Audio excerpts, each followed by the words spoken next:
ISSB's inter services selection board. Inter services کا مطلب ہے کہ تینوں سروسز کے لیے وہاں سلیکشن ہوتی ہے. 4 ISSB's ہیں پاکستان میں. As old as about 1852. تقریباً آپ سمجھیے 250 سال پرانا ادارہ ہے یہ. بہت سارے جو کینڈیڈیٹس ہیں نا, a lot of them, they fail because of lack of awareness about the ISSB tests. ISSB جو ٹیسٹ لیتی ہے نا, تقریباً 26 ڈفرینٹ فیلڈس کی ٹیسٹ لیتی. اتنے سارے جو فیلڈز ہیں نا, ان سب کے لیے کوالیفیکیشنز بھی اور عمر بھی ڈفرینٹ ہے. جو اسٹرینتھس اینڈ ویکنیسز ہیں نا, آپ جو لکھتے ہیں اس کے اوپر وہاں ٹیسٹ میں ضرور ڈسکشن ہوتی ہے.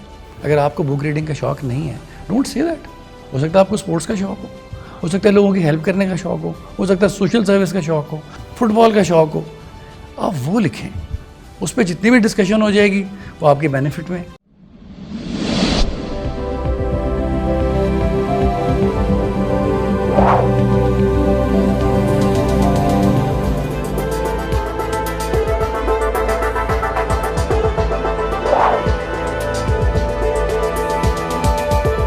السلام علیکم ناظرین, شیئرنگ آف پروفیشنل وزڈم کے ساتھ میں ہوں علی رحمان خالد. آج جو مہمان ہمارے ساتھ موجود ہیں وہ ڈپٹی پریزیڈنٹ ہیں ISSB کے. یہ ہمیں بتائیں گے کہ ISSB کا ٹیسٹ کتنا ضروری ہے اور اس کو کلیئر کرنے کے لیے کیا کیا سکلز آپ کے پاس ہونے چاہیے, اور اس کے انٹرویو میں خاص طور پہ کیا کیا سوال پوچھے جاتے ہیں, کیونکہ ISSB کے تقریباً 3000 کینڈیڈیٹس کا یہ انٹرویو اب تک کر چکے ہیں. پچھلے 29 سال سے آرمی میں سروسز دے رہے ہیں. ہم ان سے جانیں گے کہ اپنے تجربے کی روشنی میں اس ٹیسٹ کے بارے میں, اور جو لوگ اس فیلڈ میں آنا چاہتے ہیں ان کے لیے گائیڈنس پرووائڈ کریں. آئیے ان سے ملاقات کرتے ہیں. بہت بہت شکریہ سید علی جعفری صاحب آپ کی تشریف آوری کا. سر سب سے پہلے تو مجھے یہ بتائیے گا, آپ پچھلے 29 سال سے آرمی کے ساتھ منسلک ہیں اور آپ ISSB کے 3000 سے زیادہ انٹرویوز کنڈکٹ کر چکے ہیں. یہ ISSB کا ٹیسٹ کیا ہوتا ہے اور اس میں کیسے سلیکٹ کیا جاتا ہے لوگوں کو, اور یہ سارا پروسیجر کیسے چلتا ہے, اس کے بارے میں بتائیے گا. جی, thank you very much for inviting me. ISSB's inter services selection board. Inter services کا مطلب ہے کہ تینوں سروسز کے لیے, آرمی کے لیے, نیوی کے لیے, ایئر فورس کے لیے وہاں سلیکشن ہوتی ہے. 4 ISSB's ہیں پاکستان میں, تو وہاں ہوتی ہے سلیکشن ہوتی ہے. اور اس میں بھی ٹیسٹ ہوتے ہیں 4 دن. سائیکولوجسٹ کا ٹیسٹ ہوتا ہے, سائیکالوجی کا, ڈپٹی پریزیڈنٹ کا انٹرویو ہوتا ہے, آؤٹ ڈور ٹیسٹ ہوتے ہیں. ان سارے ٹیسٹ کو کر کے وہ اس کے بعد رزلٹ نکالتے ہیں. Then they discuss it very thoroughly, اور پھر اس کا ایونچولی نتیجہ نکالتے ہیں. And it's as old as about 1852. اچھا, ہاں جی, تقریباً آپ سمجھیے 250 سال پرانا ادارہ ہے یہ. Very refined. سر آپ 3000 سے زائد انٹرویوز کنڈکٹ کر چکے ہیں. آپ کے خیال میں وہ کیا ایک ویکنیس ہے جو کینڈیڈیٹس میں پائی جاتی ہے جس کو وہ اوور کم کر کے زیادہ بہتر طور پہ ٹیسٹ میں اور انٹرویو میں پیش ہو سکتے ہیں؟ جی, بہت سارے جو کینڈیڈیٹس ہیں نا, a lot of them, they fail because of lack of awareness about the ISSB tests. یعنی آپ یہ سوچئے کہ جب ایک دفعہ لوگ جاتے ہیں ٹیسٹ دینے کے لیے, تو وہاں پہ تقریباً ان کا کوئی 10% کے قریب سلیکشن ریٹ ہے. 100 بندے جاتے ہیں تو 10 کے قریب سلیکٹ ہوتے ہیں. ٹھیک ہو. لیکن جو لوگ ایک دفعہ فیل ہونے کے بعد دوبارہ جاتے ہیں, ان کی سلیکشن کی ریشو اس سے بہتر ہے. وہ 16-17% ہے. وہ اس لیے بیچارے فیل ہوئے ہوتے ہیں کہ پہلی دفعہ وہ تیاری کر کے نہیں آئے ہوتے, and they have no idea کہ ہم کہاں جا رہے ہیں, ٹیسٹ کیا ہوں گے. So in that time they are shocked. جب ایک دفعہ وہ اس سے گزر جاتے ہیں, نیکسٹ ٹائم دے پاس. سو اس لیے بہتر یہ ہے کہ آپ اس کو سیریسلی لے کے تیاری کر کے اینڈ دین یو گو. سر یہ ISSB کا جو ٹیسٹ ہے اس کی کوئی پری ریکویزٹس کیا ہیں؟ ہاں, ISSB جو ٹیسٹ لیتی ہے نا, تقریباً 26 ڈفرینٹ فیلڈس کی ٹیسٹ لیتی. فار انسٹنس PMA کے لانگ کورس کے لیے لے لے گی, PMA کے ٹیکنیکل گریجویٹس کے لیے لے لے گی, کوئی نیوی میں اگر کوئی MBA جا رہا ہے اس کے لیے لے لے گی, کسی لائر کے لیے لے لے گی, ایئر فورس کے لیے, ایروناٹیکل انجینئر کے لیے, یا اتنے سارے جو فیلڈز ہیں نا, ان سب کے لیے کوالیفیکیشنز بھی اور عمر بھی ڈفرینٹ ہے. آرمی کے لیے جو لانگ کورس کے لیے جاتے ہیں, that's FA, FSC, A levels, and you know about minimum 18 years of age. یہ تھوڑی بہت اس میں اوپر نیچے ہوتی رہتی ہے کبھی کبھی. اور باقی ہر پروفیشن کے لیے مطلب ڈفرینٹ ہے. سر آپ کا 26 سال کا آرمی میں ایکسپیرینس رہا ہے, آپ نے ٹریننگ میں یا کام کے دوران کیا کیا چیزیں سیکھی جنہوں نے ساری زندگی آپ کا بہت ساتھ دیا ہے؟ جی بالکل, یہ بہت اچھا کویشچن کیا آپ نے. انہوں نے ہمیں سب جیسے ہم وہاں پہنچے نا ISSB اور PMA میں جب ہم پہنچے, فرسٹ آف آل انہوں نے ہمیں بالکل بریک کیا, بالکل انہوں نے بریک کر دیا ہمیں. اس کے بعد دوبارہ سے ری بلڈ کیا ہماری پرسنالٹی کو. پھر اس میں جو سب سے میجر چیزیں تھیں, جیسے قائد اعظم بھی کہتے تھے ڈسپلن. ہمارا مذہب بھی یہی کہتا ہے ڈسپلن. صبح 5 بجے اٹھیں, 4 بجے نماز پڑھنے کے لیے, پھر اگلی نماز پڑھیں, پھر محنت کریں, پھر ساری ان چیزوں کے گو تھرو کریں. Discipline is the best thing جو آرمی آپ کو دیتی ہے, فورسز دیتی ہیں. And then second is hard work, and then you become very systematic over the period of time. پھر آپ بہت سسٹمیٹک ہو جاتے ہیں. وہ آپ کی پرسنل لائف میں بھی ہیلپ کرتی ہے آپ کو, اور فوج میں بھی ہیلپ کرتی ہے.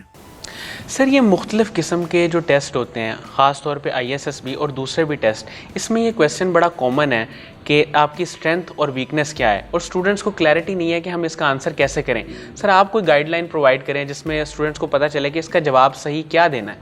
جی very very very good question. جو اسٹرینتھس اینڈ ویکنیسز ہیں نا, آپ جو لکھتے ہیں اس کے اوپر وہاں ٹیسٹ میں ضرور ڈسکشن ہوتی ہے. ٹھیک ہے, most of the Times.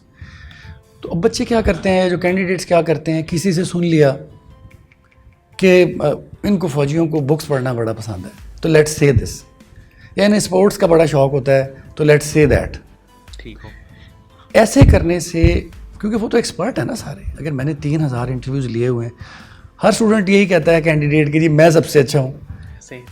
So but they are experts, they can find out کہ کون جھوٹ بول رہا ہے یا کون اس کو فیک کر رہا ہے. تو اس لیے بہتر ہے کہ میں آپ کو بڑا آسان طریقہ بتاتا ہوں, ویری انٹرسٹنگ. آپ ایک جگہ بیٹھ جائیے الگ کہیں, get a paper and a pen. ٹھیک ہے, اس میں جو خامیاں یا خوبیاں ایک انسان میں ہوتی ہیں, آپ میں نہیں, کسی میں بھی, وہ آپ لکھ لیں. 50 لکھ لیں, 60 لکھ لیں, 70 لکھ لیں. ایک انسان جو ہے وہ انٹیلیجنٹ بھی ہو سکتا ہے, رسپانسیبل بھی ہو سکتا ہے, ایموشنلی اسٹیبل بھی ہو سکتا ہے, خوبصورت, جو آپ کو لگتی ہیں 50-60 کوالٹیز ایک انسان میں ہوتی ہیں وہ لکھ لیں, اور جو برائیاں ہیں وہ بھی لکھ لیں. This will take you about half an hour اور سم تھنگ. اینڈ دین پھر آپ اس میں سے لائن لگائیں نیچے کہ یار اس میں سے میرے میں جینوئنلی کون سی ہے. کوئی بھی انسان خوبی اور خامی کے بغیر ہو ہی نہیں سکتا نا. برے سے برا بھی آدمی ہوگا, وہ کسی سے, اپنی ماں سے تو محبت کرتا ہی ہوگا یا کسی اور سے. وہ آپ آئیڈینٹیفائی کریں کہ میرے میں یہ خامیاں ہیں, یہ خوبیاں ہیں. وہ 8 10 آ جائیں گی. اس میں سے دین یو سلیکٹ کہ میں نے وہاں کیا بتانی ہے, کیونکہ جو بھی چیز آپ بتائیں گے نا اس پہ پھر ڈسکشن ہوگی. اور اگر آپ نے سچ بولا ہے تو اس پہ جتنی مرضی ڈسکشن کر رہے ہیں آپ اس پہ سرخرو ہی ہو جائیں گے. سو اس پیٹرن سے آپ لکھیں, اس میں سے سلیکٹ کریں. بالکل ضرورت نہیں ہے کسی اور کی بتانے کی. ہو سکتا ہے وہ اس میں ہوں, آپ کی پرسنالٹی میں نہ ہوں. اگر آپ کو بک ریڈنگ کا شوق نہیں ہے, ڈونٹ سے دیٹ. ہو سکتا ہے آپ کو اسپورٹس کا شوق ہو سکتا ہے لوگوں کی ہیلپ کرنے کا شوق ہو سکتا ہے سوشل سروس کا شوق ہو سکتا ہے پڑھنے کا شوق ہو, فٹ بال کا شوق ہو. آپ وہ لکھیں, اس پہ جتنی بھی ڈسکشن ہو جائے گی وہ آپ کے بینیفٹ میں. سر کون سی ایسی چیزیں ہیں جو اگر کسی کینڈیڈیٹ میں ہوں تو وہ فوری طور پہ اسٹریٹ وے ریجیکٹ ہو جاتا ہے؟ کئی ایسی کوالٹیز ہیں. فار انسٹنس اگر اس کی انٹیگریٹی میں پرابلم ہے, اس کا کوئی ایسا جو بیہیویئر, رومانٹک بیہیویئر کچھ اس کا ایسا ہے جس کمپلیٹلی ان ایکسیپٹیبل, تو وہ بندہ اگر سونے کا بھی بن کے آ جائے وہ اس کو نہیں رکھیں گے انٹیگریٹی پہ. اگر بندہ ایموشنلی اسٹیبل نہیں ہے وہ اس کو نہیں رکھیں گے. And they have ways and means to find out, اسی لیے تو ٹیسٹ ہو رہا ہے. اگر کوئی بندہ سوشل ریلیشنز مینٹین نہیں کر سکتا اس کو نہیں رکھیں گے وہ. سب سے بڑی چیز, کسی بندے میں اگر پلاننگ کی ایبلٹی نہیں ہے, پلان نہیں کر سکتا, اس کو نہیں رکھیں گے. وہ اس لیے کہ پلاننگ سکھانی بڑی مشکل ہے. اور آپ سوچئے کہ ایک افسر ہے یا ایک کپتان ہے, اس کی پلاننگ ایبلٹی ٹھیک نہیں ہے, اور اس کے نیچے جو حوالدار ہیں, سپاہی ہیں, وہ اس کو بتا رہے ہیں سر ایسے کر لیتے ہیں, سر ایسے کر لیتے ہیں. اس کی پوری جو لیڈرشپ ہے وہ کمپرومائز ہو جائے گی. تو ایسی چند چیزیں ایسی ہیں کہ ان کے بغیر سینس آف رسپانسبلٹی, اگر احساس ذمہ داری نہیں ہے کسی آدمی میں، وہ کچھ بھی بن جائے، وہ لیڈر نہیں بن سکتا. He can't. کسی میں کوئی فزیکل ڈیفارمیٹی ہے مثلاً، کوئی فزیکل ڈیفارمیٹی ایسی ہے کہ وہ بول نہیں سکتا صحیح، وہ بھی فوج کا لیڈر نہیں بن سکتا. ظاہر ہے اس نے تو کمانڈس دینے. تو یہ چند چیزیں ہیں جن کی وجہ سے. سر یہ ایک خاص میں طور پہ آپ سے پوچھنا چاہوں گا کہ ایموشنل اسٹیبلٹی اور لیڈرشپ کوالٹی، ان دو چیزوں کو کیسے چیک کیا جاتا ہے انٹرویو میں؟ جی، جو ایموشنل اسٹیبلٹی ہے نا، لائف تو بیسیکلی ڈپینڈ کرتی ہے اس کے اوپر. اس میں بہت ساری کتابیں ہیں ایموشنل انٹیلیجنس کے اوپر.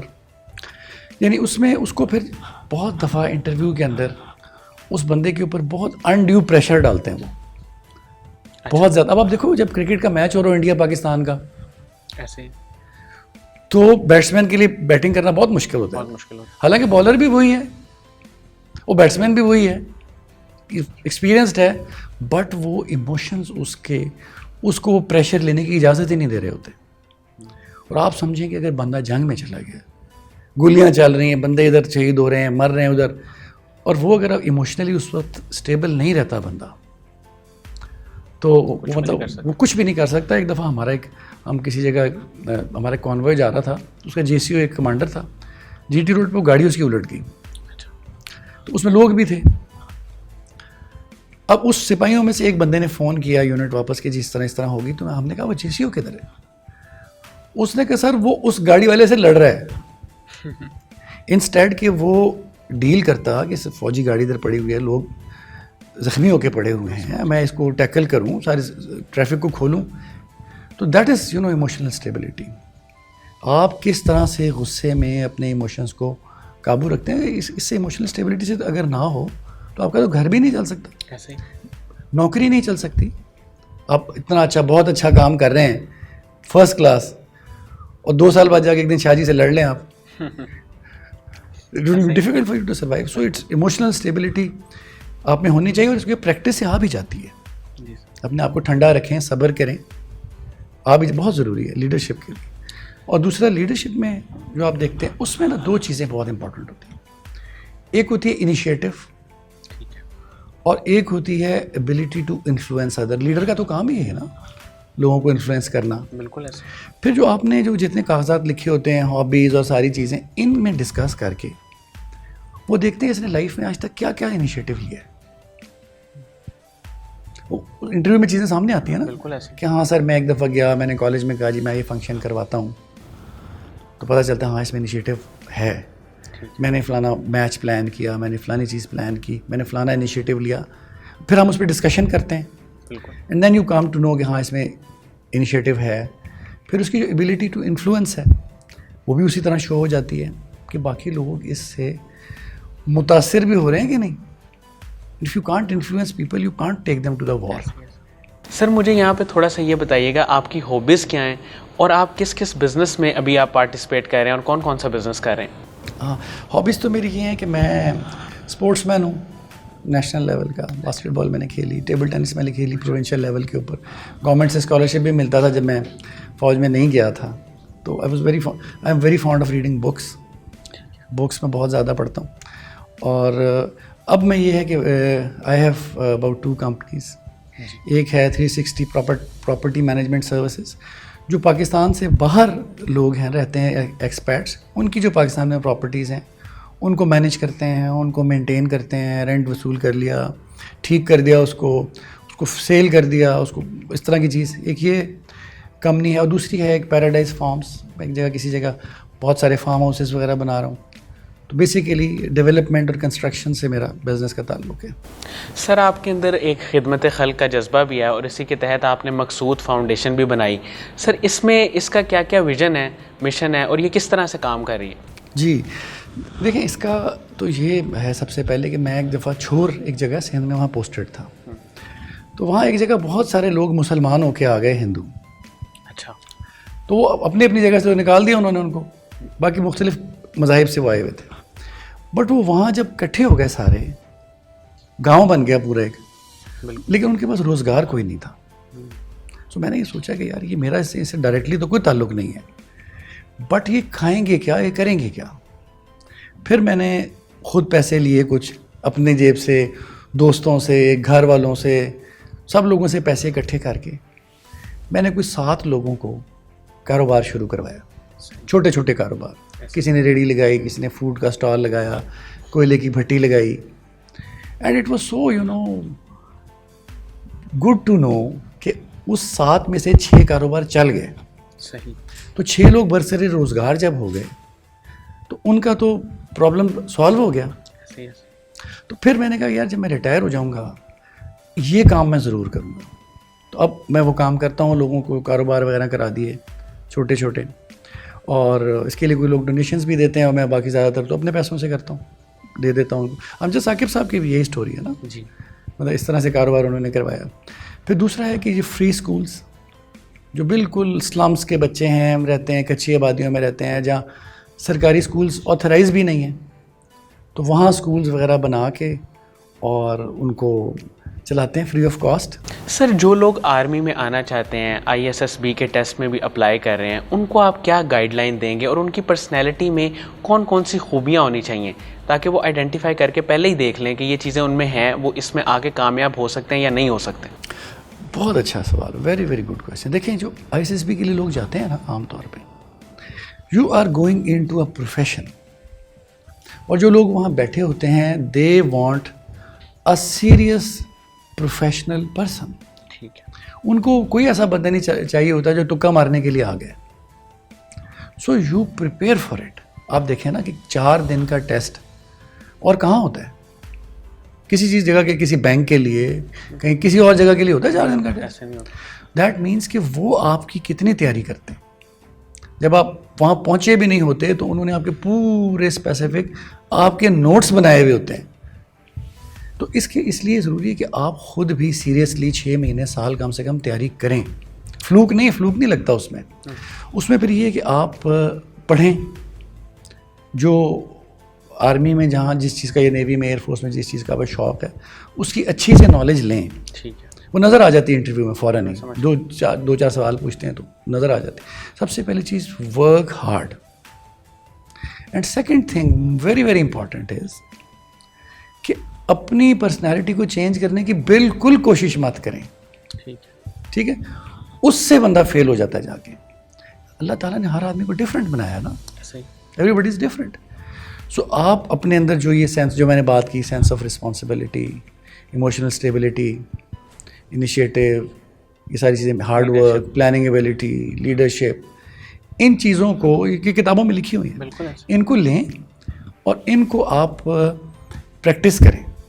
6 مہینے, سال, 2 سال لگے نا, تھوڑا سا آدھا گھنٹہ کا بھی کر لیا, 1 گھنٹہ کا بھی کر لیا, so that when you reach their نظر آئے کہ ایک ایسا آدمی آیا ہے جو تیار ہو کر آیا ہے, he is ready to give his time to the army, he is so willing, because army کی نوکری بہت مشکل ہے. آپ ساؤتھ وزیرستان میں چلے جائیں, کہیں اور چلے جائیں جنگ میں, تو جو بندہ صرف 2 لاکھ روپے کے لیے آیا ہے وہ تو روئے گا وہاں کہ یار اتنے تو شاید مجھے لاہور میں بھی مل جاتے پیسے.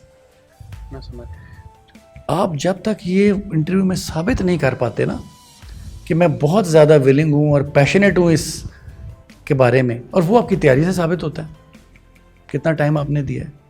تو یہ چیزیں آپ تیاری کر کے ان بکس کو لیں. Don't change your personality. جو آپ بک پڑھنے کا شوق نہیں تو چھوڑیں, جو شوق ہے وہ بتا دیں. ٹھیک ہے. اس پہ جب ڈسکشن ہوگی تو وہ بندہ بھی بہت ہیپی ہوگا جو انٹرویو لے رہا ہے آپ کا, سیٹسفائڈ ہو, آپ بھی بہت سیٹسفائڈ ہوں گے. سر آپ نے 3000 انٹرویو کیے ہیں, کوئی ایسا کینڈیڈیٹ تھا جس نے اپنا کوئی عجیب و غریب سا شوق بتایا ہو اور وہ آپ کو بڑا اچھا لگا ہو؟ ہاں وہ بالکل, مطلب انسان تو بڑے ڈفرینٹ ہوتے ہیں نا سارے.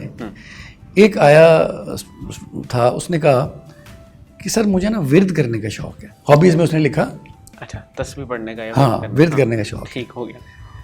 تو وہاں میں جب انٹرویو سے لینے لگا, وہ کافی مطلب فیل ہونے کے قریب تھا. وہ آپ سمجھیے اگر 50 نمبر پاس ہونے کے لیے چاہیے تو وہ 35-40 کے آس پاس تھا. ایٹ دیٹ ٹائم میرے دل میں خیال آیا کہ یار یہ اللہ تعالیٰ اس کا اتنا ورد یہ کرتا ہے تو اس کے لیے غیبی ہیلپ کیوں نہیں آ رہی. میں بھی انسان ہوں نا, میں سوچ رہا تھا. And you know at that point in time interview کی ایسی پیس چینج ہوئی میرے ایسے کویشچنس نکلنے شروع ہوئے جس کے اس کے آنسر آتے تھے اور بڑے اچھے نمبروں سے وہ پاس ہو کے گیا. پھر ایک اور کینڈیڈیٹ مجھے ملا جس کو مطلب وہ تھا بلوچستان میں کسی گاؤں کا تھا, چپلیں اس نے پہنی ہوئی تھی نارمل, پرانی شلوار قمیض لیکن صاف ستھری تھی. اب وہ اس کو بھی فیل, بیکاز آپ نے کافی سارے سوال پوچھنے ہوتے ہیں فیل کرنے سے پہلے بھی. جب انٹرویو جب میں فیل کرنے لگا اس کو, میں آخری بس اب وہ سوال کر رہا تھا کہ میں کلوز کروں اس کو. اس سے جب میں نے سوال پوچھا کہ یہ آپ نے کہا ہے کہ مجھے 10 لاکھ روپے چاہیے, تو کیا کریں گے آپ 10 لاکھ روپے سے؟ اس نے کہا سر میری چھوٹی بہن ہے, اس کو تھیلیسیمیا ہے, تو وہ اس کو 10 لاکھ روپے دے دوں گا میں. میں نے کہا تم تو کہہ رہے تھے میری بہن ہی کوئی نہیں ہے, اس میں تو تم نے لکھا ہی نہیں ہے فارمز میں, تو یہ کون سی بہن؟ اس نے کہا سر میں ایک دفعہ کراچی گیا, ہاسپٹل سے میں باہر نکل رہا تھا تو وہاں کوئی بچی چھوڑ گیا, کسی اور کی بچی. لوگ ہاسپٹل والے بہت ڈھونڈتے رہے, کوئی نہیں آیا. تو میں نے اپنی والدہ کو فون کیا, جی یہ بچی ہے لاوارث ہے, ہمیں کچھ خیال کرنا چاہیے اس کا. والدہ نے کہا میری بہن بھی نہیں ہے کوئی, تو والدہ نے کہا اس کو لے آؤ. اب now you see that sense of responsibility toward society and heart. پھر اس نے کہا, میں نے کہا اچھا اور تمہاری زندگی کا کوئی واقعہ, کوئی ایڈونچر؟ اس نے کہا نہیں سر میں گاؤں میں رہتا ہوں, کیا ایڈونچر ہوگا, بس ایک دفعہ میں کراچی سے گزر رہا تھا کہیں سے, تو 2 جگہ پہ نا کراس فائرنگ ہو رہی تھی 2 گروپس کی, اس میں ایک راہگیر کو گولی لگ گئی. Then I went in that cross fire, I picked him up, پٹ ہم ان اے رکشا اینڈ ٹک ہم ٹو دا ہاسپٹل. میں نے کہا یار یہ جو پرائے آدمی کے لیے فائر میں چلا گیا اپنے سولجرز کے لیے تو جائے گا. وہ سچ ان یوزول کینڈیڈیٹ, اور پاس ہو سکتا ہے, ابھی افسر ہوگا, وہ کپتان ہوگا کہیں, وہ ویری کئی دفعہ بہت ان یوزول لوگ آپ کے پاس آتے ہیں. ٹھیک ہے سر, قاسم علی شاہ صاحب کے ساتھ آپ کا ایک بڑا اچھا تعلق ہے, ان کی فاؤنڈیشن بہت سارے پروجیکٹس پہ کام کر رہی ہے, ان کے کام کے بارے میں آپ کیا کہیں گے؟ ونڈرفل. دیکھیں یہ قاسم شاہ صاحب جو ہیں یہ بیسیکلی تو اللہ تعالیٰ کا کام کر رہے ہیں نا. جو بھی بات وہ کرتے ہیں, جو بھی جیسے بھی کرتے ہیں اپنی سوچ کے حساب سے, اپنے اس کے حساب سے اچھی بات ہی کرتے ہیں نا. اور وہ مطلب پھر وہ لوگوں کے دلوں میں اترتی ہے بات, اگر اچھی بات ہوتی ہے اس کے پیچھے اللہ تعالیٰ بھی کھڑا ہوتا ہے اچھی بات کے پیچھے, اگر ہم اچھی بات کریں تو. پھر دین یو نو کتنے کہاں سے وہ کہاں پہنچے. وہ لوگوں کے لیے ایک آئیڈیل بھی بہت سارے لوگوں کے لیے ہے نا, کہاں سے اٹھے اتنی کام لائف میں, کیا کیا انہوں نے اچیو کیا اپنی محنت سے, خدا کے کرم سے. لوگوں کو مفت ایجوکیشن دینا, چیریٹیز بنانا, میڈیکل, صلح, کیا کیا کام وہ کر رہے ہیں. اور ایک آدمی جو سارا دن اپنا اللہ تعالیٰ کے لوگوں کو اچھی باتیں سمجھانے میں گزار دے, تو ظاہر اس سے تو انسپائر ہونا بنتا ہے نا. اور ہم باقی لوگوں کو بھی کرنا چاہیے, جیسے میں آج آپ کے پاس آیا ہوں, شاہ صاحب سے امپریس ہو گیا نا کہ یار وہ اچھی بات اب لوگوں کو بتا رہے ہیں, چلو جو ہمیں پتہ ہے ہم بھی لوگوں کو بتائیں, نیکسٹ جنریشن کے کام آئے. بہت بہت شکریہ سید علی جعفری صاحب, آپ نے ہمارے لیے وقت نکالا, آپ کا شکر گزار ہوں. ناظرین, مجھے امید ہے کہ جو لوگ ISSB کے ٹیسٹ کے حوالے سے جاننا چاہتے ہیں کہ اس میں کس کس طرح کے سوال ہوتے ہیں اور آپ کس کس طرح سے اس کو پریپیئر کر سکتے ہیں, ان کے لیے انٹرویو انتہائی مفید ثابت ہوگا. بہت بہت شکریہ, اپنا بہت ہی خیال رکھیے گا. اللہ حافظ.